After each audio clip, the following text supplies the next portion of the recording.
Hello friends, అందరికీ నమస్కారం అండి. Welcome to my channel.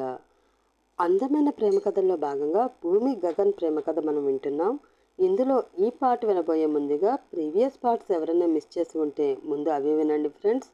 అలాగే ఫస్ట్ టైం నా ఛానల్ చూస్తున్న వాళ్ళు ప్లీజ్ లైక్ చేసి, షేర్ చేసి, సబ్స్క్రైబ్ చేసుకుని మీ సపోర్ట్ నాకు అందించండి. ఇంకా స్టోరీలోకి వెళ్ళిపోదాం. ఓ అవునా, అలా అయితే నాకు మీ ఆస్తిలో వాటా కాదు, మీ ఆస్తి మొత్తం కావాలి, ఇస్తారా మరి? సూటిగా అతన్ని చూస్తూ అడిగింది భూమి. దాంతో అయోమయంగా మొహమొహాలు చూసుకున్నారు రఘురాం, ప్రసాద్, సుగుణ. అమ్మా భూమి, నువ్వు ఏం మాట్లాడుతున్నావో నీకు అర్థమవుతుందా అని అంటూ ఆమె దగ్గరికి వచ్చి ఆమె చేతిలో ఉన్న పేపర్స్ తిరిగి వాళ్ళకిచ్చేస్తూ, కన్న కూతురికి తిండి పెట్టలేని దుస్థితిలోకి మేము ఇంకా రాలేదు సార్. నేను బ్రతికున్నంత వరకు నా కూతుర్ని మహారాణిలా నేను చూసుకోగలను. దానికి మీ ఆస్తులు అంతస్తులు ఏమీ అవసరం లేదు. దయచేసి మీరు ఇచ్చిన ఆస్తి పేపర్స్ మీరే తీసుకుని ఇక్కడి నుంచి వెళ్ళిపోండి. ఆ పేపర్స్ వాళ్ళకి ఇచ్చేస్తూ అన్నాడు రామస్వామి. అది కాదండి, ఒక్కసారి నేను చెప్పేది వింటే అని రఘురాం ప్రసాద్ ఏదో అంటూ ఉండగానే, నానా ఒక్క నిమిషం మీరు ఉండండి, వీళ్లతో నేను మాట్లాడవలసింది చాలా ఉంది. పైగా నేను అడిగిన ప్రశ్నకి వారి నుంచి ఇంకా సమాధానం కూడా రాలేదు. అతని వైపు చూస్తూ అంది భూమి.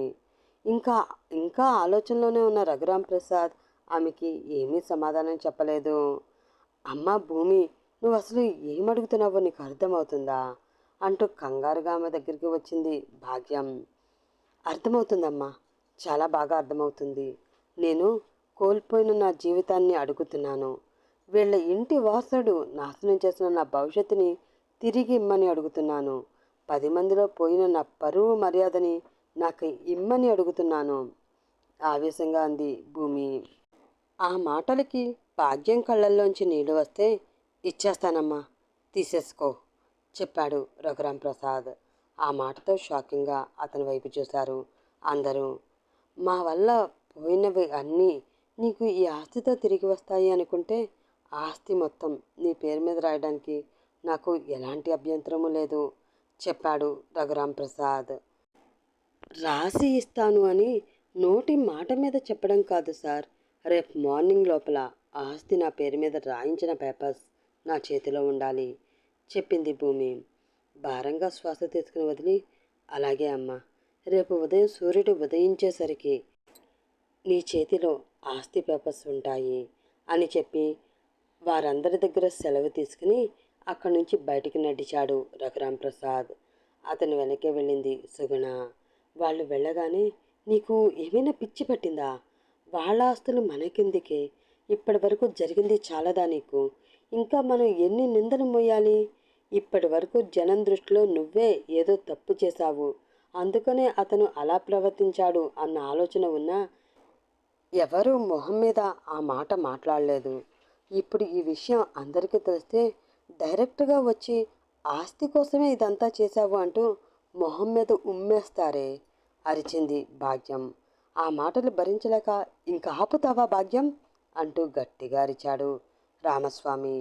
ఆ అరుపుకి అదిరిపడి, అది కాదండి, ఇది ఏం మాట్లాడుతుందో, వాళ్ళని ఏం అడుగుతుందో మీకు అర్థమవుతుందా ఆవేదనగా అడిగింది భాగ్యం.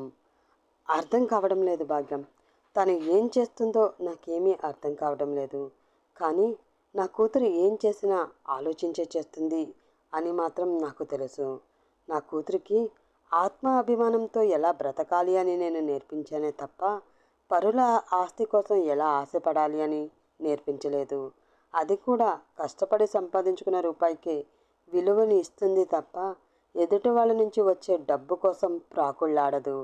ఆస్తి అది అడిగింది అంటే తన మనసులో వేరే ఏదో ఆలోచన ఉంది, అది నాకు అర్థమవుతుంది. ఖచ్చితంగా ఈ ఆలోచన తనకి మంచి చేసేదే అవుతుంది తప్ప చెడు చేసేది కాదు. ఇది నా కూతురి మీద నాకు ఉన్న నమ్మకం. ఆ నమ్మకాన్ని అది ఎప్పుడూ వమ్మి చేయదు కోపంగా అన్నాడు రామస్వామి. నాన్న చెప్పేది నిజమే అమ్మా, అక్క ఏం చేసినా ఆలోచించే చేస్తుంది సత్తి చెప్పాలని చూసింది కీర్తి. అతని మాటలు విని నాన్నా అంటూ అతన్ని హత్తుకొని ఒక్కసారిగా ఏడ్చేసింది భూమి. తనకి అంతటి బాధ కలిగినా కూడా తన కంటి తడి కన్నవాళ్ళకి కనబడకూడదు అని మనసులో బాధని మనసులోనే దాచుకున్న ఆమె ఈరోజు తన తండ్రి తన మీద పెట్టుకున్న నమ్మకం చూసి ఇంకా గుండెల్లో ఆ బాధని దాచుకోలేకపోయింది. తన తల్లిదండ్రులకి తన కన్నీళ్లు మిగల్చకూడదు అనుకుందే తప్ప తన కన్నీళ్లను తుడవడానికి తన తండ్రి ఎప్పుడూ తనకు తోడుగా ఉంటాడు అని ఆలోచించలేకపోయింది. ఈరోజు ఆ విషయం ఆమెకు అర్థమవడంతో అతన్ని పట్టుకుని తన గుండెల్లోని భారం దిగేంత వరకు ఏడుస్తూనే ఉంది భూమి. ఆమెని ప్రేమగా ఓదార్చుతూ, నా కూతురు పిరికిది కాదమ్మా, తనకు వచ్చిన కష్టానికి తల వంచి కన్నీళ్లు పెట్టుకుంటూ కూర్చోకుండా ఆ కష్టానికి ఎదురు వెళ్ళి తనలాంటి మరికొందరి ఆడపిల్లలకి ఆదర్శంగా నిలిచే అంత గొప్ప ధైర్యవంతురాలు. ఆ ధైర్యం ఎప్పుడూ కంటతడి పెట్టకూడదు. మేము నీకు బలం కావాలి కానీ బలహీనత కాకూడదు తల్లి. నువ్వేం చేసినా నీ వెనక మేముంటాము. కానీ ఆ పని చేసే ముందు ఒకటికి 2 సార్లు ఆలోచించి ఆచితూచి ముందుకి అడుగు వెయ్యి. అంతకు మించి నీ నుంచి నేను ఏమీ ఆశించను. మరొక్కసారి ఆ దుర్మార్గుడి చేతిలో నువ్వు ఓడిపోకూడదు అంటూ కూతురికి ధైర్యం చెప్తూ ఆమె కన్నీళ్లు తుడిచాడు రామస్వామి. అతనిచ్చిన ధైర్యంతో అప్పటి వరకు తను చేస్తున్నది తప్పేమో అన్న ఫీలింగ్తో యుద్ధం చేస్తూ ఉన్న భూమికి ఆ యుద్ధంలో తనే గెలిచినంత ఆనందం కలిగింది. ఇంకా తన కన్నీళ్లకు స్వస్తి చెప్పి చిన్నగా నవ్వుతూ, అమ్మా, ఆకలి వేస్తుంది, త్వరగా వంట చేయి, ఫ్రెష్ అయి వస్తాను అని చెప్పి గదిలోకి వెళ్ళిపోయింది ఆమె. ఆమె ఏం చేస్తుందో అన్న భయంతో అన్య మానసికంగానే వంట పూర్తి చేసి వాళ్ళకి వడ్డించింది భాగ్యం. ఆ రోజు ఆ ఇంట్లో రామస్వామి, భూమి తప్ప ఎవ్వరూ కూడా ప్రశాంతంగా పడుకోలేకపోయారు. అక్కడ జైల్లో గగన్కి కూడా పాపం నిద్రలేదు. దానికి కారణం దోమలు, సఫకేటింగ్ అని సరిపెట్టుకున్నా కూడా ముళ్ళులా గుచ్చుతున్న భూమి మాటలు అతని చెవిలో గింగిరాలు తిరుగుతూ ఉండడంతో ఆ ఆలోచనలతోటే రాత్రంతా గడిపేస్తూ ఉన్నాడు. టీవీ చూస్తూ రిమోట్ని చేతితోనే నలిపేస్తూ ఉంది ఆశిక. అది చూసి, బేబీ కూల్, ఎందుకు అంత కోపం, ముందు ఈ జ్యూస్ తాగు, కొంచెం మైండ్ రీఫ్రెష్ అవుతుంది అంటూ ఆమె ముందు జ్యూస్ గ్లాస్ పెట్టింది ఆమె తల్లి అంబిక. ఈ టైంలో జ్యూస్ అంత అవసరమంటావా మమ్మీ? అసలే ఆ ఈడియట్ బుద్ధి లేని పని చేసి జైల్లో కూర్చున్నాడు అని నేను ఫీల్ అవుతూ ఉంటే కూల్గా ఉండమని ఎలా చెప్తున్నావు? ఆమెపై అరిచింది ఆశిక. ఏంటి, వాడు జైల్లో ఉన్నాడు అని నువ్వు ఫీల్ అవుతున్నావా? అంటే కొంపతీసి నువ్వు కానీ వాడిని ప్రేమిస్తున్నావా? భయంగా అడిగింది అంబిక. చిచ్చి, వాడిని నేను ప్రేమించడం ఏంటి? నేను ప్రేమించాలి అంటే వాడికి ఒక రేంజ్ ఉండాలి మమ్మీ. ఇలాంటి వాడిని ప్రేమించడం కన్నా ఊరి వేసుకుని చావడం మేలు, మొహం వికారంగా పెట్టుకుని అంది ఆశిక. అమ్మయ్యా అని రిలాక్స్ అయ్యి, అయితే మరి వాడి జైలుకి పోతే నీకెందుకే అంత టెన్షన్ అడిగింది అంబిక. అయ్యో మమ్మీ, అలా అడుగుతావేంటి? వాడు జైల్లో కూర్చుంటే వాడి దగ్గర నుంచి మనకి డబ్బులు ఎలా వస్తాయి? మనం డాడీని ఎలా విడిపించుకుంటాము? అదే నా టెన్షన్ చెప్పింది ఆశిక. దాని గురించి అయితే నువ్వంత టెన్షన్ పడవలసిన అవసరం లేదు బేబీ. నేను ఆల్రెడీ ఒక ప్లాన్ రెడీ చేసి పెట్టుకున్నాను. దానిలో భాగంగానే రేపు మనం పోలీస్ స్టేషన్కి వెళుతున్నాం చెప్పింది అంబిక. ఏంటి, స్టేషన్కి వెళుతున్నామా? కానీ ఎందుకు మమ్మీ? అయోమయంగా అడిగింది ఆశిక. ఎందుకు అంటే ప్రతిదానికి ఒక లెక్క ఉంటుంది బేబీ. ముందు నువ్వు వెళ్ళి వాడిని పరామర్శించి ఆ కంపెనీకి సీఈఓ అయితే ఈ కేసు నుంచి ఈజీగా బయటపడవచ్చు అని చెప్పి ఆస్తులన్నీ వాడి పేరు మీదకి మార్పించుకోవడానికి వాడిని ఒప్పించి చూడు. వాడు దానికి ఒప్పుకుంటే సరే సరే, లేదు అంటావా వెంటనే అక్కడున్న ఇన్స్పెక్టర్ దగ్గరికి వెళ్ళి నిన్ను వాడు వాడుకుని నా సర్వస్వం దోచుకున్నాడు అని, ఇప్పుడు పెళ్లి చేసుకోమంటే కాదు అంటున్నాడని కేసు ఫైల్ చేయి చెప్పింది అంబిక. అలా చేస్తే వాడు ఖచ్చితంగా నన్ను పెళ్లి చేసుకుంటాను అని అందరి ముందు చెప్తాడు. అప్పుడు బుక్ అయ్యేది మనమే అసహనంగా అంది ఆశిక. అయ్యో పిచ్చి తల్లి, నీకు సిచ్యువేషన్ అర్థం కావట్లా.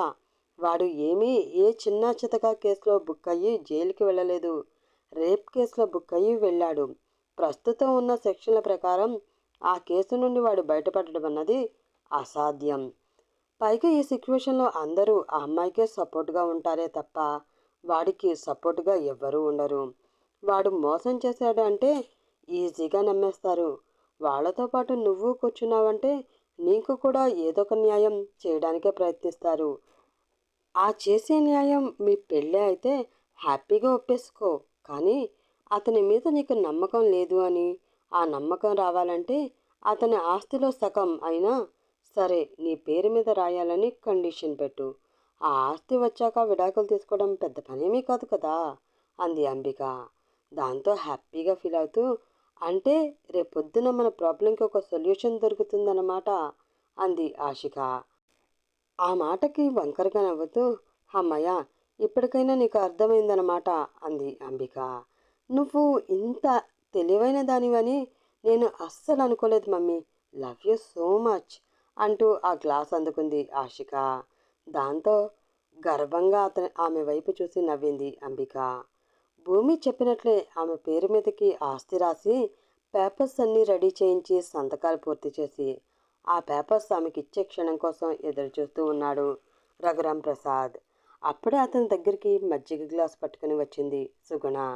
ఆ గ్లాస్ అందుకుని, ఆస్తి అంతా ఆ అమ్మాయికి రాసి ఇచ్చేస్తున్నాను అని బాధపడుతున్నావా అడిగాడు అతను. లేదు, గర్వపడుతున్నాను మామయ్య. ఆ అమ్మాయి ఏ ఉద్దేశంతో ఆస్తి అడిగిందో నాకు తెలియదు, కానీ ఈ ఆస్తి వలన ఆ అమ్మాయి సమస్యకి ఒక పరిష్కారం లభిస్తుంది అంటే నాకు అంతకన్నా కావాల్సిందేముంది. మీరు చాలా మంచి నిర్ణయం తీసుకున్నారు చెప్పింది సుగుణ. భారంగా శ్వాస తీసుకుని వదిలి, రేపు మన ఇద్దరం మీ అత్తయ్య పేరు మీద నిర్వహిస్తూ ఉన్న అనాథాశ్రమానికి వెళ్ళబోతున్నామమ్మా. ఇక నుంచి మన జీవితం అక్కడే. సిద్ధంగా ఉండమ్మా చెప్పాడు రఘురాం ప్రసాద్. సరే మావయ్య అని చెప్పి తన గదిలోకి వెళ్ళిపోయింది ఆమె. తెల్లవారింది. అలారం పెట్టుకుని 4 గంటలకే నిద్రలేచిన భూమి ఫ్రెష్ అయి వచ్చి పెళ్ళికి అని తీసుకున్న చీరల్లో ఒక మంచి పట్టు చీర తీసుకుని కట్టుకుని గది దాటి బయటికి వచ్చింది. అప్పుడే నిద్రలేచిన భాగ్యం ఆమెను అలా చూసి షాక్ అయింది. అమ్మా, త్వరగా ఒక కాఫీ ఇవ్వవా, బయటికి వెళ్ళే పని ఉంది చెప్పింది భూమి. ఎక్కడికి వెళుతున్నావే భయంగా అడిగింది భాగ్యం. వెళ్ళి తిరిగి వచ్చాక నీకే తెలుస్తుంది, కానీ ముందు వెళ్ళి కాఫీ పెట్టే పని చూడు అని ఆమెకు చెప్పి తన ఫోన్ తీసుకుని ఎవరికో కాల్ చేస్తూ ఉంది భూమి. హాయిగా నిద్రపోతున్న కార్తీక్ తన ఫోన్ రింగ్ అవుతూ ఉండడంతో బద్ధకంగా చేతితో బెడ్ మీద వెతుకుతూ ఆ ఫోన్ దొరకగానే కాల్ ఎవరి నుంచి వచ్చిందో కూడా చూడకుండా కాల్ లిఫ్ట్ చేసి హలో అని మత్తుగా అన్నాడు అతను. హలో కార్తీక్, గుడ్ మార్నింగ్ చెప్పింది భూమి. ఆ వాయిస్ వినగానే నిద్రమత్తు వదిలిపోవడంతో లేచి బెడ్ మీద కూర్చున్నాడు కార్తీక్. అతని నుంచి ఎటువంటి రెస్పాన్స్ రాకపోవడంతో హలో కార్తీక్, ఉన్నావా మళ్ళీ పిలిచింది భూమి. అప్పటి వరకు అది తన భ్రమ అనుకున్న కార్తీక్కి మళ్ళీ ఆమె వాయిస్ వినిపించడంతో ఒక్కసారి ఫోన్ వైపు చూసుకుని అది భూమి నుండి వచ్చిన కాలే అని కన్ఫర్మ్ చేసుకుని, హా భూమి చెప్పు అని అయోమయంగానే అడిగాడు అతను. త్వరగా లేచి 9 కల్లా పోలీస్ స్టేషన్కి రా, నీతో కొంచెం పనుంది. సెలవు దొరకదు కష్టమని వంకలు పెట్టాలని చూడకు. నీకు సెలవు కావాలంటే నేను ఇస్తాను, నువ్వు రా అని చాలా యాటిట్యూడ్గా చెప్పి కాల్ కట్ చేసింది భూమి. ఇంకా అయోమయంలోనే ఉన్న కార్తీక్, నాకు సెలవు కావాలంటే ఇది ఇవ్వడం ఏమిటి? కంపెనీ ఏమైనా దీనిది అనుకుంటుందా? అయినా ఇంత పొద్దునే ఫోన్ చేసి పోలీస్ స్టేషన్కి రమ్మంటుందేంటి? కొంపతీసి నా మీద కేసు ఏమైనా ఫైల్ చేస్తుందా ఏంటి అని అనుకుంటూ ఆలోచనలతోటే మళ్ళీ బెడ్ మీద వాలిపోయాడు అతను. కానీ నిద్ర పట్టడం లేదు. ఏదో జరుగుతుంది, అదేంటో అర్థం కాకపోవడంతో జుట్టు పీక్కుంటూ ఆలోచిస్తూనే ఉన్నాడు. ఆ తర్వాత ఏం జరుగుతుంది? అసలు భూమి ప్లాన్ ఏమిటి? ఆస్తి మొత్తం భూమి పేరు మీద రాసేశారని తెలిస్తే గగన్ రియాక్షన్ ఏంటి? కార్తిక్ని స్టేషన్కి ఎందుకు రమ్మంది తెలుసుకోవాలంటే నెక్స్ట్ ఎపిసోడ్ వరకు వెయిట్ చేస్తూనే ఉండాలి ఫ్రెండ్స్. అలాగే ఈ ఎపిసోడ్ కనుక మీకు నచ్చినట్లయితే ప్లీజ్ లైక్ చేసి షేర్ చేసి సబ్స్క్రైబ్ చేసుకుని సపోర్ట్ అందించండి ప్లీజ్.